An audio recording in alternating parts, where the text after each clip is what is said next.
ഇപ്പൊ പറയാറുണ്ട് bad idea good idea. Business എന്ന് പറഞ്ഞാൽ അതൊരു ബാഡ് ഐഡിയ ആണ്, ഗുഡ് ഐഡിയ ആണ്. പല ആൾക്കാരും ബിസിനസ്സിൽ പരാജയപ്പെടുന്നുണ്ട്.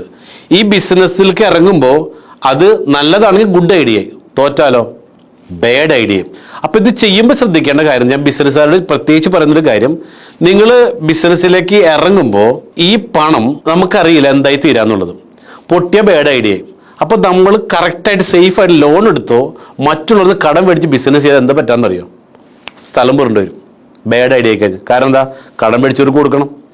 അതേസമയം നമ്മൾ ഉണ്ടാക്കിയ പൈസ, ഞാനതാ പറഞ്ഞത്, ഞാൻ 2 കൊല്ലം റെസ്റ്റോറൻറ്റിൽ നിന്നിട്ട് പഠിച്ചിട്ട് അവിടെ നിന്ന് ഡെവലപ്പ് ചെയ്ത് വന്ന. അപ്പോൾ അതുകൊണ്ട് പൊട്ടിയാലോ ഒരു സമാധാനം പറയണ്ട.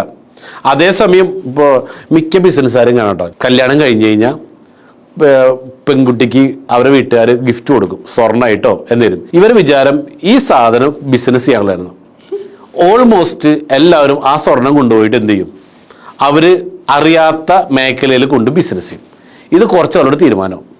പിന്നെ മുന്നോട്ട് പോകുമ്പോൾ എന്തായി, ഇവൻ വീണ്ടും ഇതൊക്കെ കട്ടപ്പടം മുടക്കി ജോലിക്കുമ്പോൾ ഈ പെണ്ണിൻ്റെ വീട്ടുകാരും പെണ്ണും എന്നും ഉറക്കമില്ലാത്ത ദിവസങ്ങളാണ്. എന്താ, എൻ്റെ സ്വർണ്ണം എവിടെ, എൻ്റെ അച്ഛൻ എൻ്റെ ബാപ്പനിക്ക് തന്നത് എവിടെ? അപ്പം എന്ത് ചെയ്യണം, എപ്പോഴും നമ്മളെ ഐഡിയ ഗുഡ് ഐഡിയ നമുക്കറിയില്ല.